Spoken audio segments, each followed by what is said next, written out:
We'll go back to the beginning then. Look, all of you say, I am somebody. I am somebody. Right. Now say it again. I am somebody. Okay, because I remember that every day when I leave my house.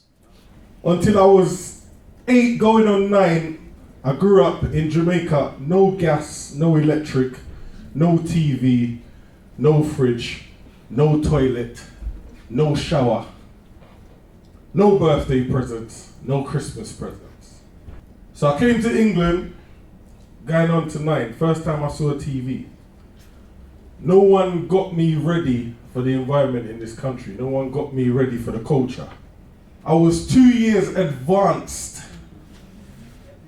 So I was doing year 6 work in year 4. Until one day, I heard a young boy say to the teacher, "Shut your mouth." I was like, what? I remember I turned around and looked, and I thought, nah, I could never have heard that. Where I've come from, the amount of beats that you will get, you wouldn't even try that again. I hear next little girl, after break time, told the teacher, "Shut your mouth or I'll punch you in the face." I was like, no way, I did hear that. Turned around, see the little girl telling the teacher to shut her mouth. So I thought to myself, I want some of that. And the next day I done everything I could to get in trouble with the teacher, because I wanted to know what it felt like. I've never got in trouble before in my life. No matter what I'd done, the teacher said to me, "Just sit down, you're a good boy, don't try and be like these kids." And I thought, no, I'm gonna get in trouble. So after break time, I come back and I refused to sit down. And then the teacher sent me outside the class. And as I was walking out, I'm like, "Shut your mouth." And from that minute there, 8 years old, my life changed. And what confused most of the country and the world is that I was taking these kids from Peckham and Brixton that are not normally into cycling. You know, these kids that most probably nobody believes in them, nobody's interested in them, they're in truancy school, bad schools where, you know, they have to go to a special school because they can't behave. And I started then bringing them to BMX Racing. Now obviously used to race before I became a DJ. And basically I just took them up and just showed them the right way. Because as you know, with youth, they just need a role model and somebody to show them the right path. And have, you know, some of them haven't got mums, or, you know, they got their mums but their dad's not around. So having a strong role model around these youngsters, especially a unit like us, helps a lot of kids. So basically I took them to this race. And at first, as you know, cycling is a predominantly white sport, and, you know, black kids going into it, especially from Peckham and Brixton, they hear those names, they think about Damilola Taylor got shot, or Brixton riots, or whatever. And there was a lot of laughing going on, and I just said to the kids, basically, let your riding do the talking. Don't get upset, don't react, just let your riding do the talking. My blood pressure was really high. So at my highest weight, my heaviest weight, I was 21 stone. Saw some pictures and I said, that's gotta stop. And it was a mindset thing. It wasn't anything else, mindset. Now for you to change your mindset, you need to find a why. So my why was my kids, my wife. Without even going to the gym or anything, I just decided, and I looked at them and said, that's my why. If I want to be around for them, I need to make sure that I can play football with them. I need to make sure that I can run up and down with them. I need to make sure I can keep up with them, because they're my why, they're my future. About 4 years ago, I was made redundant from my job, and I really was stuck. I didn't know what to do. I didn't have hardly any money. I just had a redundancy package. And I didn't want to go on to benefits. I just thought, I'm not going to do that. I want to try and work and sort myself out. And I decided that I'm going to actually go and take that risk of running my own business, and that's what I did. 4 years on, I'm actually now up for another 2 awards. I've already won 2.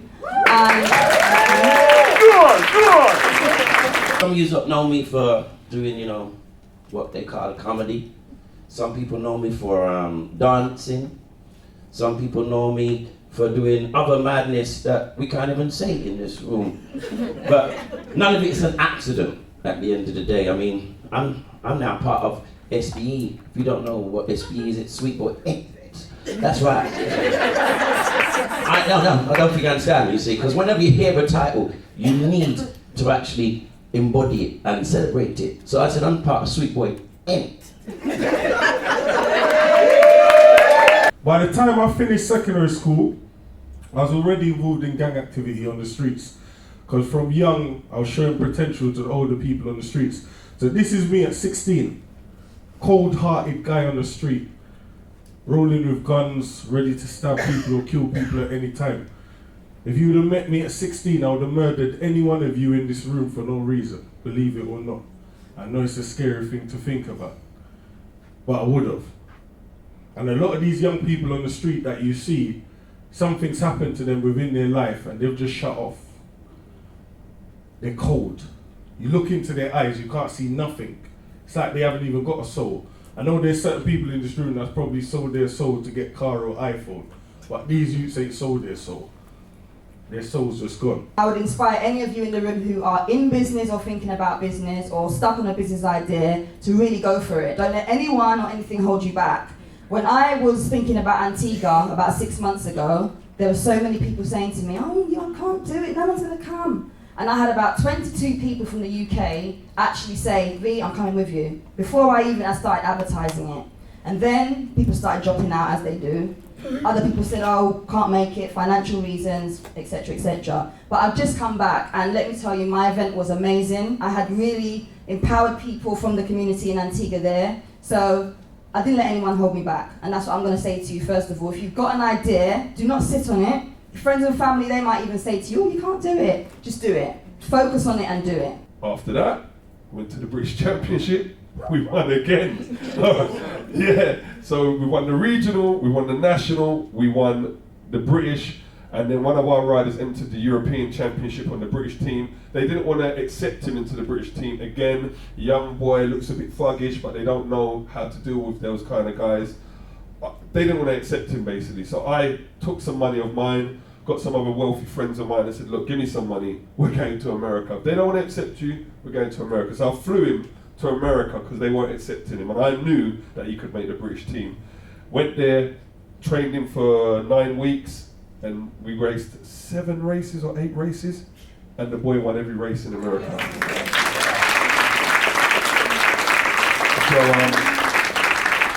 So that was him. He came back. As soon as he got back, he was so fast to put him straight on the team. I ended up in university, believe it or not. And I've never in my life felt so petrified until the day I walked into the university doors. Because that was somewhere where people told me that I wouldn't end up, I couldn't get there. And even when I sat in the lecturer came up to me and said to me, it don't even make sense you staying, because you got a Section 8, meaning armed robbery with intent. They added the intent on there to try to ruin my life. It meant he intended to do whatever your imagination tells you. And I stayed in university for a year until I was called by Scotland Yard to set up the first witness protection program in this country. And I done that in Southwark. After that, I was then called again to Scotland Yard, and don't think they were just calling me up there without paying me properly, so don't ever think that. I was getting good money. So I went up there again. They asked me to do the same thing in Lewisham. I went over to Lewisham and I set up the first gang exit program in Lewisham. After that, I then was called again to Waltham Forest. I've done the same thing again. I've only been out of prison 10 years. Yeah? Last year, November.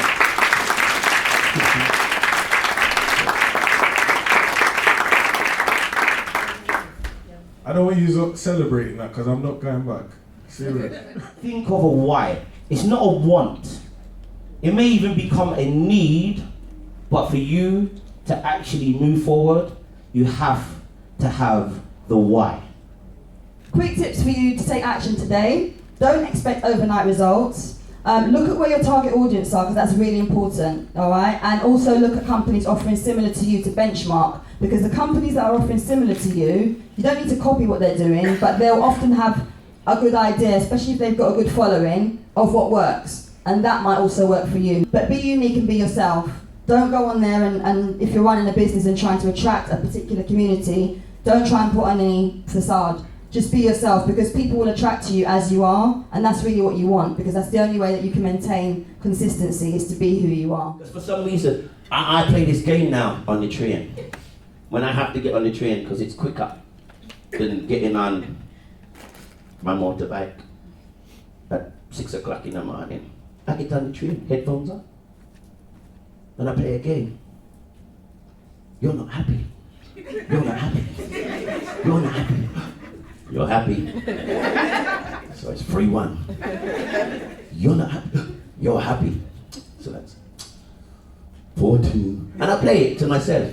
Because I believe that you're going to see each other, you're going to see other people today, and they're not going to be happy in their lives. They're not going to be, you know, as blessed as we are right now in this room, to be hanging with people that is on the same mission.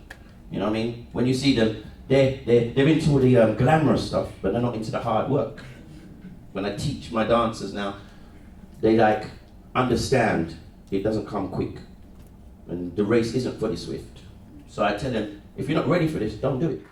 What I'm trying to say is, at the end of it, it's all about your belief systems. And if you believe in something enough and you really want to do it, and you can control this in the top of your head, you can achieve anything that you want, basically. And sometimes you have to teach people hard lessons for them to move forward. You know, we need to let go the arguments and whatever we're going to say about that person because they're doing this. Leave them to get on with it. Focus on what you need to do. Don't focus on other people, because while you're focusing on them, they're going up and you're staying where you are.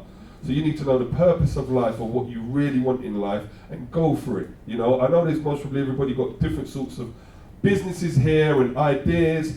You know, everybody says about Levi Roots, and he was on Dragon's Den, but he was the one that took the step and went to Dragon's Den. Everybody said, eat my sauce, eat the recipe.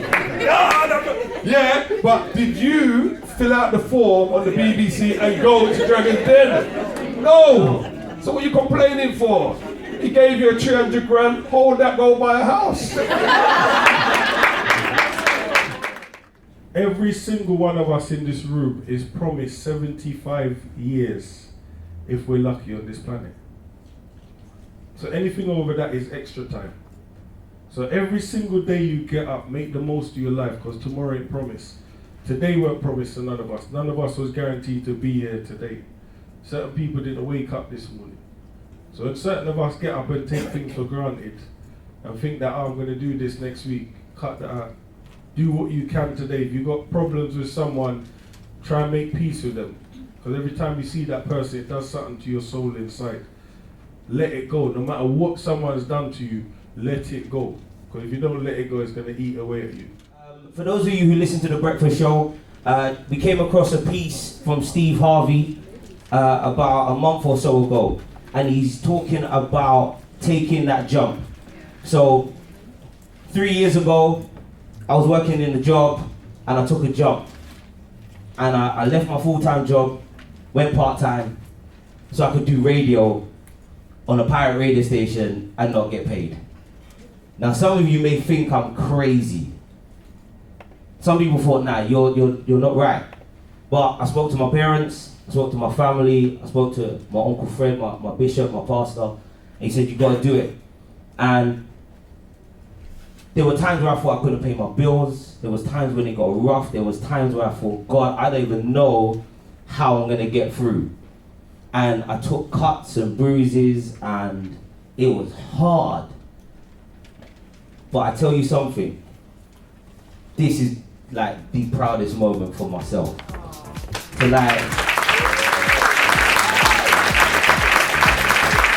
have a room full of people and there's so much love in here, it's amazing. Milktray Motivation Live. And then at the next seminar, definitely I make cakes and crumble that you lot can all sample. Just so you know. What's them now? What's them? What's them don't eat no breakfast, you know? What's them coming down long belly? Yeah, man, Cat said he's bringing crumble and custard, you know. He's bringing crumble and custard, so I'm coming. I'm not eating no breakfast.